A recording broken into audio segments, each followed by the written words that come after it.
நமஸ்காரம். ST Sridharan YouTube நண்பர்களுக்கு நமஸ்காரம். இப்போது பெங்களூரில் ஜமுனா ராணி அவர்கள் காலமாகிவிட்டார் என்ற செய்தி கேட்டு மிக வருத்தம் அடைந்தேன். திருமாவளவன் ராணி என்று அழைக்கப்பட்ட ஜமுனா ராணி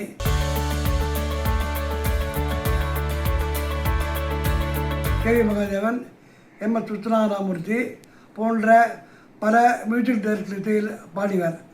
அவர் பாடிய பாடல்களை மறக்கவே முடியாது.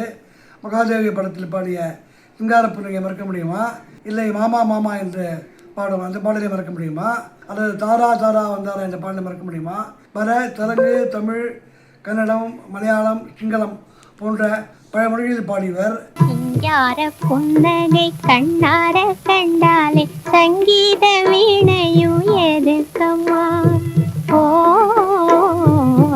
அவரை பற்றி திரு ஜானகிராமன் அவர்கள் தமிழ் சினிமா உலகில் 1931 முதல் 2020 வரை போன்ற படங்களை பார்த்து அதில் நடித்தவர்கள் அது போன்ற பல விஷயங்களை அவர் தயாரித்திருக்கிறார்.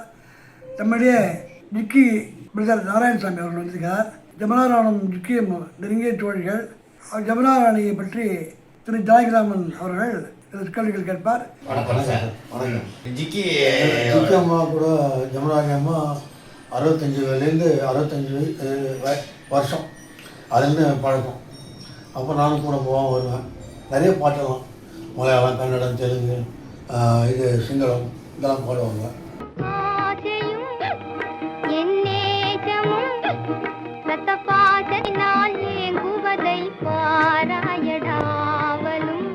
பழைய பாட்டு எல்லாம் நல்லா அழகாக இருக்கும், நல்லா கேட்கறதுக்கு ஒரு இனிமையாக இருக்கும். ஆனால் ஜமுனா ராணிமா நல்லா தான் எல்லாம் நல்லா பாடினாங்க, நல்லா இருந்து. ஆனால் இப்போ இறந்துட்டாங்கன்னா கேள்விப்பட்ட ரொம்ப மனசு கஷ்டமாக இருக்கும். நீங்கள் அவங்களோட நல்லா பயணிச்சிருக்கீங்க? பயணிருக்கேன். நம்ம வீட்டுக்கு டீனரில் இருந்தாங்க, அப்போ நான் போயிருக்கேன், நம்ம கூட பேசியிருக்கேன். இப்போ நடுப்புற அவங்க பிரதர் வீட்டுக்கு போயிட்டாங்க பெங்களூரில், அங்கே இருந்தாங்க. அதான் அங்கே தான் அவங்களுடைய குரல் வந்து ஒரு தனியாக ஒரு குரல் எங்களுக்கெல்லாம் ரொம்ப பிடிக்கும். அந்த காலத்து ஏஎம் ராஜா, டி.எம். சௌந்தரராஜன், எல்லாரோடையும் அவங்க பாடியிருக்காங்க. நிறைய பாட்டு பாடியிருக்காங்க. ஆமாம், பி.பி. ஸ்ரீனிவாசன், பிபிஎஸ் நிறைய பாட்டு. அது ஆனால் காலத்தால் மறக்க முடியாத பாட்டுகள். இப்போ அந்த ஜமுனா ராணி பாட்டுன்னா எல்லாமே கேட்பாங்க.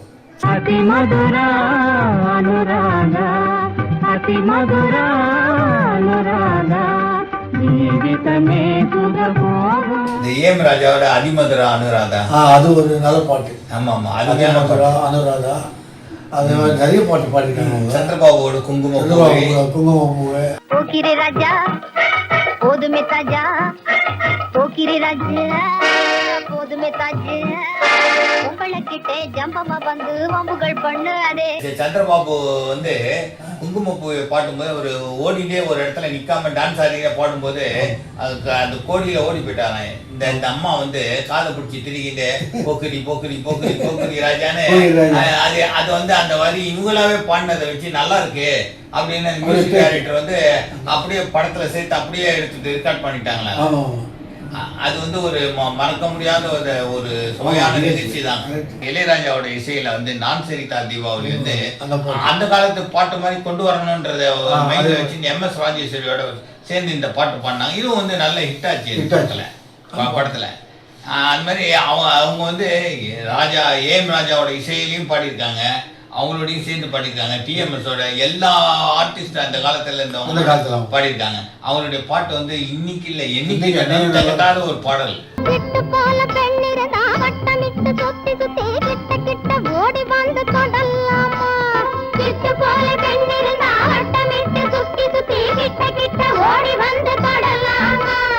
ஜமுனா ராணி மறைந்து விட்டார் என்ற செய்தியை கேட்டு ராஜேஸ்வரி அவர்கள் மிகவும் வருத்தமடைந்தார். ராஜேஸ்வரி அவர்கள் என்னிடம் பேசும்போது நேற்று ஜமுனா ராணியும் ராஜேஸ்வரியும் ரொம்ப நெருங்கிய தோழி. எனக்கு வந்து எப்போ சென்னை வந்தாலும் அவங்க எங்கள் வீட்டு தான் தங்குவாங்க வந்து. ஸோ அவ்வளோ ஒரு இனப்பெரிய தோழிகள் வந்து ஜமுனா ராணியை வந்து லைஃப்பில் மறக்கவே முடியாது. ஒரு சமீபத்தில் வந்து நாங்கள் ஒரு ஃபங்க்ஷன் பண்ணோம், சரோஜாவி நினைவர்கள் ஒரு ஃபங்க்ஷன் பண்ணோம். அந்த ஃபங்க்ஷனில் வந்து ராஜேஸ்வரி அவர்கள் ஜமுனா ராணியை பற்றி பேசியிருக்காங்க. இப்போ வந்து நாராயணசாமியோட சில கேள்விகள். சார், இப்போ சொல்லுங்களேன், ஜமுனா ராணி பற்றி உங்களுக்கு தெரியும். ஜமுனா ராணியும் ஜிக்கியும் ரொம்ப க்ளோஸ் ஃப்ரெண்டு. ஸோ ஜமுனா ராணி வந்து முதல்ல எப்போ வந்தாங்க சென்னைக்கு, அது தெரியுமா உங்களுக்கு? அவங்க 65 நான் அந்த மாதிரி பார்த்தேன், 1964. அப்போ எனக்கு ஒரு 10 வயசு இருக்கும். அப்போ தான் வருவாங்க, போவாங்க, பாடுவாங்க, எல்லாம் வீட்லேயே எல்லாம் மியூசிக்கெல்லாம் பண்ணுவாங்க, எல்லாம் செய்வாங்க. அப்போ அந்த காலத்தில் சுஷிலாமா வருவாங்க, ஜானகி வருவாங்க. நீங்கள் சொல்லுறது ராயப்பேட்டில் வந்து நம்ம டிக்கிக்கு இருந்தது, ஸ்ரீபுரம். அந்த வீட்டுக்கு எப்படி வருவாங்க? வருவாங்க எல்லாரும். அந்த வீட்டுக்கு வராதவங்களாம் இல்லை, சிவாஜி, எம்ஜிஆர் எல்லாரும் அந்த காலத்தில் வந்துருக்காங்க. ஜமுனாராணியை பொறுத்தவரையில் ஒரு தனி குரல் அவங்க வந்து, அந்த குரல் ரேஞ்ச் வந்து எங்கேயும் பாயம் வந்து, அது மாதிரி ஜிக்கிக்கும் பாயம். ஜிக்கிக்கு ரொம்ப வேண்டுங்க ஜமுனாராணியில். ஆமாம், ரொம்ப வேணும். அவங்க எல்லாருமே கூட ஒன்றா தான் போவாங்க, எங்கே போனாலும். இப்போ ஜிக்கியும் ஜமுனாராணியும் சேர்ந்து பாட்டுருக்கீங்களா? ரொம்ப பாட்டு இல்லை, 2-3 பாட்டு இருக்கும்.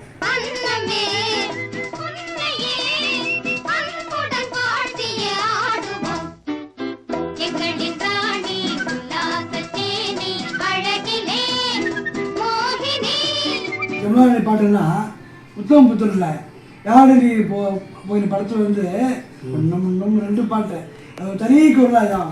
அதாவது வாழ்க்கை மறக்கவே முடியாது வந்து. அவங்க வந்து ஜமுனாராணி வந்து நல்லா வாழ்ந்தாங்க, ஒரு 87 வயசு வாழ்ந்தாங்க, நல்லா மறக்க முடியாதவங்க. இப்போ தமிழ் சினிமாவில் வந்து இப்போதான் ஜானகி போயிட்டு அந்த மனசே ரொம்ப கஷ்டமாக இருக்குது. அதுக்குள்ளே இவங்க போகிறது ரொம்ப கஷ்டமாக இருக்குது. இருந்தாலும் தமிழ் சினிமா உலகம் வந்து ஜமுனாராணி மறக்கவே முடியாது.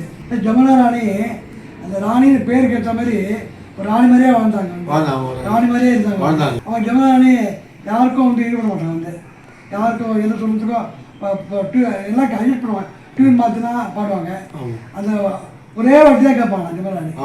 ஒரே வாட்டி நான் சொல்லுவாங்க, கற்பூரம். அந்த காலத்தில் அவங்களுக்கு ஒரு ஞானம் அந்த இது மைண்டில் வச்சுக்குவாங்க, மைண்டில் அப்படியே வச்சுட்டு ஸோ அது வேலை கிடைக்க மாட்டாங்க.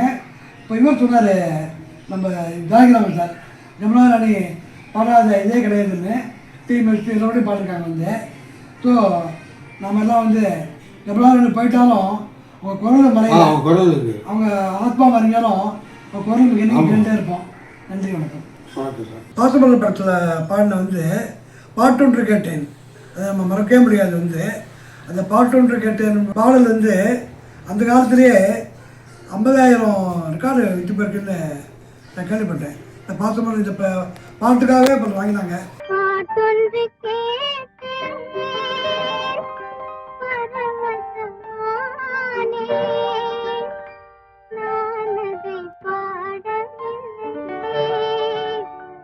ஜமுனாராணி அவர்கள் வந்து 7 வயசில் பாடிருக்காங்க. அதாவது தியாகியார் படம் ஒன்று, தியாகியார்னு, அது வந்து நாகையா எடுத்தார் வந்து பானுமதி அர்பன் ராமகிருஷ்ணா அவர் சொன்னார், ரெக்கமெண்ட் பண்ணார். நாகையா கேட்டார், படத்தில் ஒரு சின்ன பொண்ணு பாடுற மாதிரி இருக்குது, யாராவது தெரிஞ்சுக்க சொல்லுங்கன்னு. உடனே ராமகிருஷ்ணா வந்து ஜமுனாராணியை இன்ட்ரடியூஸ் பண்ணார். 7 வயசில் பாடிருக்காங்க. அப்புறம் வந்து ஜமுனாராணி பாடின பாட்டு வந்து எனக்கே தெரிஞ்சு வரல, ஒரு தெரியாமல் இருக்கலாம். வளையாபதி படத்தில் அவங்க தான் முதல்ல பாடினாங்க. இதில் ஒரு சிறப்பு அம்சம் என்னென்னா, வளையாபதி படத்தில் தான் சோகாச்சாரிக்கும் முதல் படம் வளையாபதி. அன்ஃபார்ச்சுனேட்லி அந்த படம் பிரிண்டே இல்லை வந்து.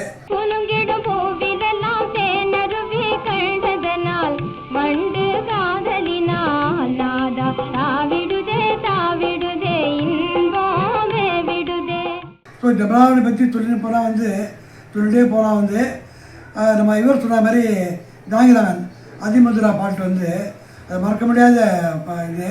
எங்கள் குடும்பம் பெருசுன்னு படம், அதில் சோகாச்சாரிக்கும் ஒரு இன்னொருத்தர் டக்கு பேர் ராமன், அவரோட பேர் காரில் பாடினு வருவாங்க. ஏன் சொல்லுவேன், இந்த ஜமுனாராணின்னு எடுத்தாலே வந்து நிறையா உங்களுக்கு வந்து ஒவ்வொரு பாட்டாக வந்துட்டு இருக்கோம் வந்து. இதை பற்றி நம்ம வந்து இன்னொரு நாளைக்கு பேசுவோம். நன்றி.